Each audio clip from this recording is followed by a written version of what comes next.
என்னது? சர்வதேச chess olympiad இந்தியாலையா? சென்னையிலையா? அதுவும் நம்ம மகாபலிபுரத்துலையா?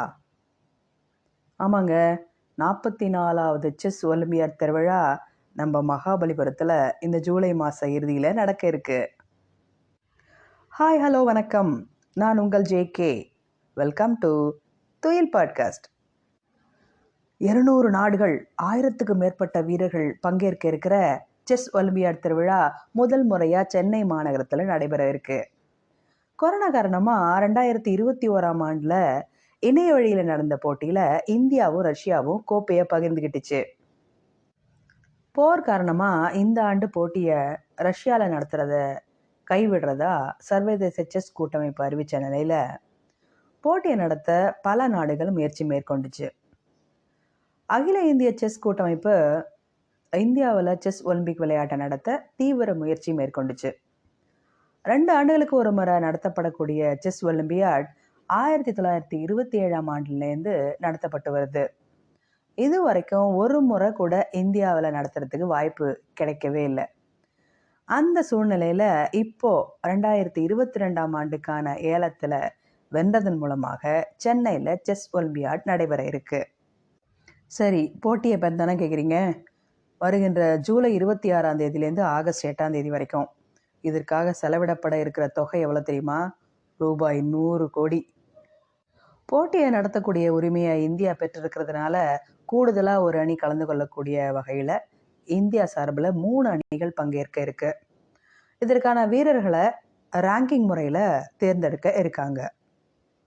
இந்த செஸ் ஒலிம்பியாட் போட்டியை நம்ம தமிழகத்தில் நடத்துறது குறித்து நமது தமிழக முதல்வர் சில கருத்துக்களை வெளியிட்டிருக்காங்க.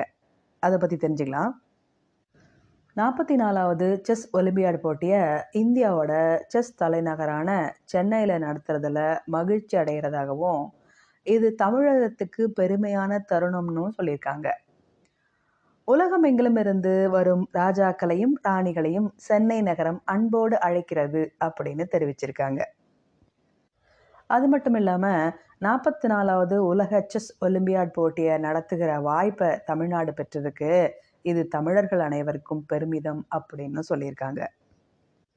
விளையாட்டு போட்டிகள்னாலே ஆற்றல், திறமை, அழகு அப்படின்னு நிறைய இருக்கும். அதுலேயும் செஸ் விளையாட்டு அப்படின்னாலே விளையாடுறவங்க நிதானத்தோடையும் அதை பார்க்குறவங்க பதட்டத்தோடையும் பங்கேற்கக்கூடிய ஒரு அற்புதமான விளையாட்டு. இப்படிப்பட்ட அற்புதமான செஸ் விளையாட்டுக்கும் தமிழகத்துக்கும் நிறைய தொடர்பு இருக்கு. உலக சாம்பியன் விஸ்வநாதன் ஆனந்த் தொடங்கி இன்னைக்கு பிரக்ஞானந்தா வரையில தலை சிறந்த செஸ் விளையாட்டு வீரர்களை தொடர்ந்து உருவாக்கிக்கிட்டு தான் வருது தமிழ்நாடு. இந்த நிலையில சுமார் 150க்கும் மேற்பட்ட உலக நாடுகள் பங்கேற்க இருக்கக்கூடிய செஸ் விளையாட்டு போட்டி இதுவரை இந்தியாவில் நடைபெற்ற அனைத்து விளையாட்டு போட்டிகளிலும் மிக பெரியதாக அமைய இருக்கு.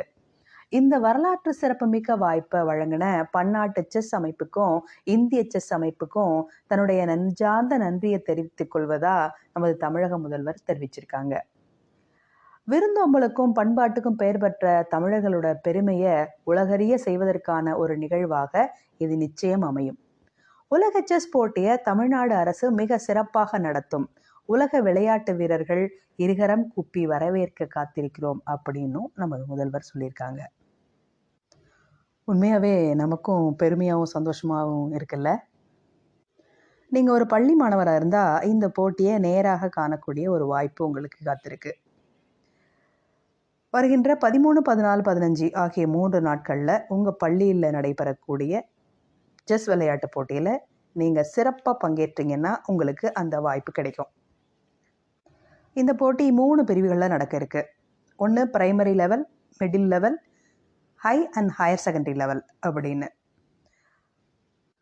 ஸ்கூல் லெவலில் வின் பண்ணுறவங்க பிளாக் லெவலில் போட்டிக்கு போவீங்க. பிளாக் லெவலில் வின் பண்ணவங்க டிஸ்ட்ரிக்ட் லெவலில் போவீங்க. டிஸ்ட்ரிக்ட் லெவலில் வின் பண்ணவங்க ஸ்டேட் லெவலில் போவீங்க. இதில் டிஸ்ட்ரிக்ட் லெவலில் வின் பண்ணக்கூடிய high and higher secondary school ஸ்டூடெண்ட்ஸுக்கு இந்த ஒலிம்பியாடை நேரில் போய் பார்க்குறதுக்கான வாய்ப்பு வழங்கப்பட இருக்குது. டிஸ்ட்ரிக்ட் லெவல் வின் பண்ண மிடில் ஸ்கூல் ஸ்டூடெண்ட்ஸ், அதாவது 6th to 8th படிக்கிற ஸ்டூடெண்ட்ஸ், அவங்களுக்காக கேம்பும் ட்ரைனிங்கும் நடக்க இருக்கு. அது மட்டும் இல்லாமல் நீங்களும் அந்த செஸ் ஒலிம்பியாடை நேரடியாக பார்க்கறதுக்கான வாய்ப்புகளும் ஏற்படுத்தப்பட்டிருக்கு. அப்புறம் என்ன, போய் பார்த்துட வேண்டியது தானே. வேலைகள் ஆரம்பமாகட்டும், ப்ராக்டிஸ் பண்ணுங்க. வர 13, 14, 15ஆம் தேதியில் உங்கள் பள்ளிகளில் நடக்கக்கூடிய போட்டியில் சூப்பராக கலந்துக்கிட்டு வெற்றி பெறுங்க. தமிழகத்தில் நடைபெறக்கூடிய இந்த 44வது செஸ் ஒலிம்பியாடு போட்டி சிறந்த முறையில் நடைபெற அனைவரும் மனதார பிரார்த்திப்போம். மீண்டும் சந்திப்போம். நன்றி.